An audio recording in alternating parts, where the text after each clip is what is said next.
کہ اب اس کا وہ مکلف ہی نہیں رہا احکام الہیہ کا. تو اس لیے یہ ساری گفتگو میں نے اس لیے کی کہ یہ اصل میں نبیذ کا ہی واقعہ ہے. یہ واقعہ جو ہے بھی وہ نبیذ کا واقعہ ہے. اگر وہ چیز جو کہ شکر میں لانے والی مسکر ہے وہ کبھی وہ لوگ نہ استعمال کرتے تھے اور نہ ان کی شان کے مطابق یہ بات ہے.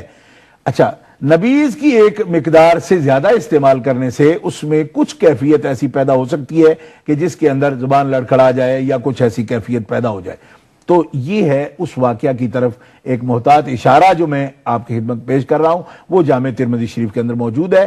اس کو شراب نوشی کہنا اور انہوں نے شراب نوشی کر لی پھر جماعت کر لی، یہ یاروں کا اپنا تبصرہ ہے اس پر، اور یہ یقیناً یہ بڑی حد درجہ میں سمجھتا ہوں کہ یہ بے احتیاطی بھی ہے اور یہ ایک طرح سے گستاخی بھی ہے، جسارت بھی بنتی ہے.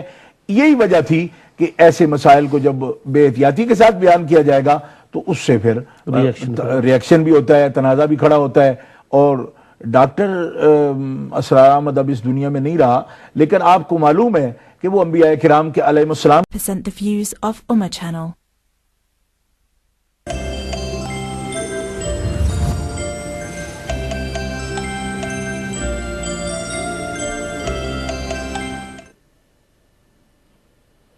اعوذ باللہ من الشیطان الرجیم، بسم اللہ الرحمن الرحیم. ناظرین گرامی، پروگرام بہار شریعت کے ساتھ آپ کی خدمت میں حاضر ہیں. یہ پروگرام آپ کی خدمت میں ویکلی پیش کیا جاتا ہے اور آپ جانتے ہیں اس میں آپ اپنے سوالات کے ساتھ تشریف لاتے ہیں اور ان کے جوابات قرآن و سنت کی روشنی میں آپ کی خدمت میں پیش کیے جاتے ہیں. معمول کے مطابق آپ کو تقریباً تمام پروگرام میں یہ بات عرض کی جاتی ہے کہ آپ اپنے مسائل، سوالات، ابہامات و التباسات جو بھی آپ کے ذہن میں ہوں، الحمدللہ آپ کسی بھی اعتبار سے وہ تمام سوالات پیش کر سکتے ہیں. مگر جب آپ سوالات پیش فرمائیں تو چند بنیادی چیزیں جن کا خیال ضروری ہے ان کو ضرور ملحوظ خاطر رکھیں اور ان کی پاسداری کرنے کی کوشش فرمایا کریں. کسی کا نام نہ لیں، ادارے کا، تنظیم کا، کسی شخص کا. مقصود ہے علم حاصل کرنا اور کسی مسئلے پر کلیئرٹی حاصل کرنا قرآن و سنت کی رہنمائی میں، اور وہ الحمدللہ آپ کو میسر آ جاتی ہے. اور اس کے ساتھ ہی وقت چونکہ مختصر ہوتا ہے، آپ براہ راست وعلیکم السلام اور السلام علیکم کے بعد اپنا سوال پیش فرمائیں تاکہ زیادہ سے زیادہ گفتگو ہم مہمان مکرم کی سنیں، علماء کی گفتگو سے آپ مستفیض ہوں اور آپ کو زیادہ سے زیادہ نالج میسر آئے. الحمدللہ حسب معمول آج بھی ہمارے ساتھ اسٹوڈیو میں عالم اسلام کے عظیم اسکالر جناب حضرت علامہ سید محمد عرفان مشہدی دامت برکاتہم القدسیہ تشریف فرما ہے. حضرت میں آپ کو پروگرام میں تشریف لانے پر خوش آمدید کہتا ہوں. جزاک اللہ، شکریہ. ناظرین گرامی، ہمارا پچھلا سوال جس سے ہم پروگرام کا آغاز کر رہے ہیں، یہ سوال محترم سلمان صاحب نے برمنگھم سے کیا تھا اور حضرت ان کا سوال یہ تھا کہ قبر کے اندر جو احادیث مبارکہ میں بات آئی ہے کہ مردے کو اٹھایا جاتا ہے اور اٹھا کے بٹھایا جاتا ہے، تو باکس کے اندر جس میں دفن کیا جاتا ہے اس میں تو اتنی جگہ نہیں ہوتی کہ وہ اٹھ کے بیٹھ سکے اور سوالات کے جواب کے لیے یا اکاؤنٹیبلٹی کے لیے. تو اس کو آپ کس طرح بیان فرمائیں گے کہ وہ باکس کا انداز اور پھر مردے کا اٹھ کے بیٹھنا، تو یہ اس چیز کے بارے میں وہ چاہتے ہیں کہ آپ ذرا تھوڑی وضاحت سے اس پر ارشاد فرمائیں.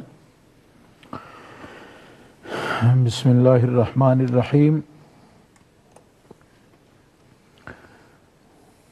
رب اشرح لی صدری ویسر لی امری واحلل عقدۃ من لسانی یفقہوا قولی. الحمدللہ الذی لا مانع لحکمہ ولا ناقض لقضائہ، والصلاة والسلام علی سید انبیائہ وسند اولیائہ واحبابہ المعارضین لأعدائہ. اما بعد فاعوذ باللہ من الشیطان الرجیم. بسم اللہ الرحمن الرحیم.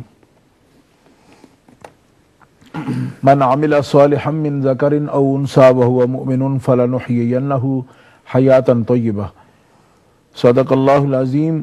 الصلاۃ والسلام علیک یا رسول اللہ وعلی آلک واصحابک یا حبیب اللہ.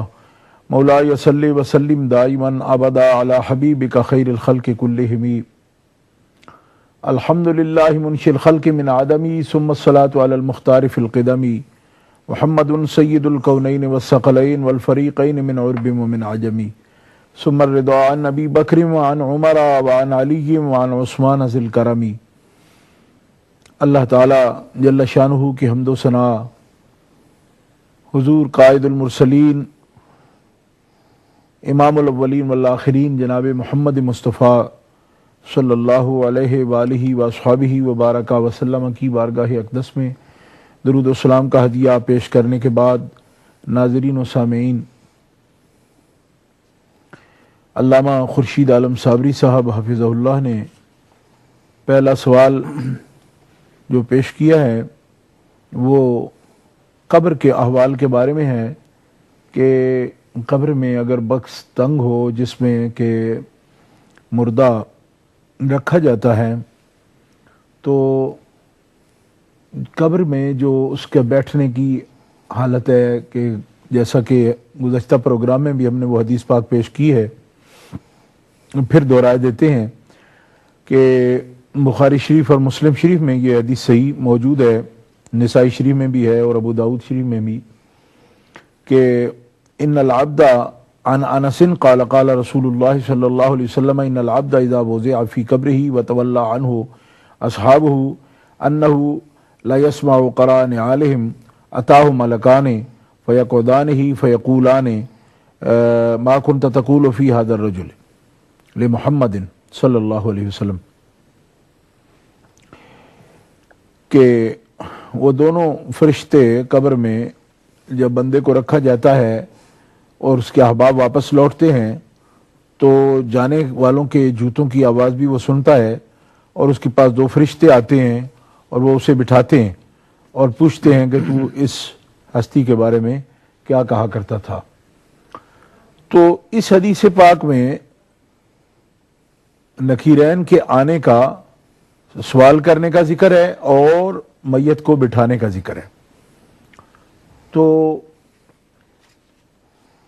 قبر کے جو احوال ہیں ان کے بارے میں ان کو اس دنیا کے اوپر قیاس کرنا اور یہ سمجھنا کہ اگر وہ جگہ تنگ ہوگی اور اسی طرح اگر بکس تنگ ہوگا تو ان کو بٹھایا کیسے جائے گا، تو ملائکہ کے لیے ایک بندے کو جو کہ جس کی روح اس کے جسم سے نکل گئی ہے، اور اگر ہم اس وقت کہ جب میت کو دفن کیا جاتا ہے کسی بھی چیز سے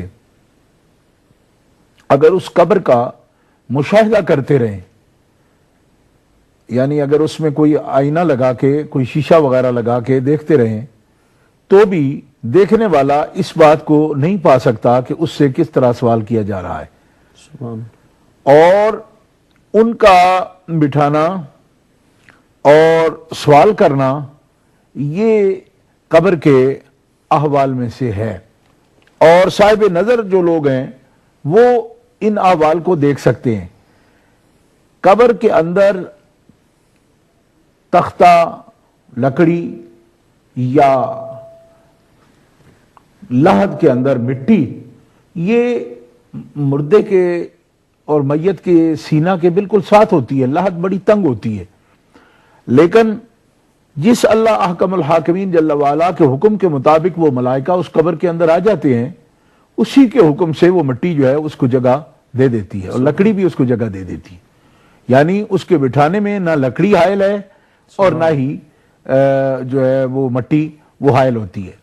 اس کی مثال، بہت سی مثالیں اس کی دی جا سکتی ہیں، لیکن وقت کے اختصار کے پیش نظر میں یہ کہنا چاہتا ہوں کہ دیکھیے، اگر کوئی شخص جو ہے وہ قبر کے حوالے ہی نہ کیا جائے، دفن اسے بئی مانا کہ قبر کے اندر اسے نہیں ڈالا گیا، زمین کھود کے اندر نہیں رکھا گیا، اس کو دریا میں بہا دیا گیا یا سمندر میں بہا دیا گیا، تو بھی نکیرین اسی طرح اس کے پاس آ جاتے ہیں اور اس سے سوالات ہوتے ہیں۔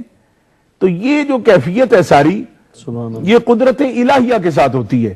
اللہ احکم الحاکمین جل وعلا برزخ میں اس کے جو احوال ہیں اس کو اللہ کے احکام کے مطابق فرشتے اس کو نافذ کر دیتے ہیں، حتیٰ کہ دیکھیے حدیث صحیح میں آتا ہے کہ اگر ان سوالات کا جواب کوئی بندہ درست دے دیتا ہے تو ملائکہ اس قبر کے اندر ایک کھڑکی سبحان اللہ. جنت کی طرف لگا دیتے ہیں جس میں سے جنت کی خوشبو قبر کے اندر وہ بندہ محسوس کرتا ہے. اور درست جواب دینے والے کو ملائکہ یہ کہتے ہیں کہ نم کا نومت العروس، کہ تو پہلی رات کی دلہن کی طرح سو جا، تیرے لیے اب راحت ہے، استراحت اور آرام تو کر سکتا ہے، اور جتنی کلفتیں تجھے برداشت کرنے تھی، تکالیف اٹھانی تھی، وہ اٹھا لی. تو یہ سب احوال جو ہے اس کا تعلق جو ہے وہ برزخ سے ہے، اور اس کے احوال کا جاننا جو ہے یہ بھی قدرت الہیہ کے فیصلے ہیں. اور ان احوال سے جاننے والے جن کو حقیقت کی نظر اور بصیرت کی نظر حاصل ہوتی ہے وہ کر لیتے ہیں، جیسا کہ سرکار دو عالم علیہ السلام مشاہدہ فرما رہے ہیں کہ موسیٰ علیہ السلام اپنی قبر انور میں کھڑے ہو کر نماز ادا فرما رہے ہیں. سبحان اللہ. تو یہ سب احوال جو ہیں ان کا تعلق ایمان کے ساتھ ہے. کیوں کہ اس کے بیان کرنے والے جو ہیں وہ اللہ کے حبیب ہیں، جن کا اللہ کے احکام وحی کی صورت ہمارے سامنے بیان کرتے ہیں، اور ایک مومن ان تمام باتوں پر یقین رکھتا ہے. اس لیے اگر کوئی تختہ کے ساتھ یا لاحد میں بھی ڈالا گیا ہے تو اس کو بٹھانے والوں کے لیے کوئی دقت اور مشکل نہیں ہے. سبحان اللہ. بہت خوب. ناظرین گرامی، اذان عشاء کا وقت ہو گیا ہے، تو ہم مختصر سی آپ سے بریک لیں گے اذان عشاء کے لیے. دوبارہ آپ کی خدمت میں حاضر ہوتے ہیں.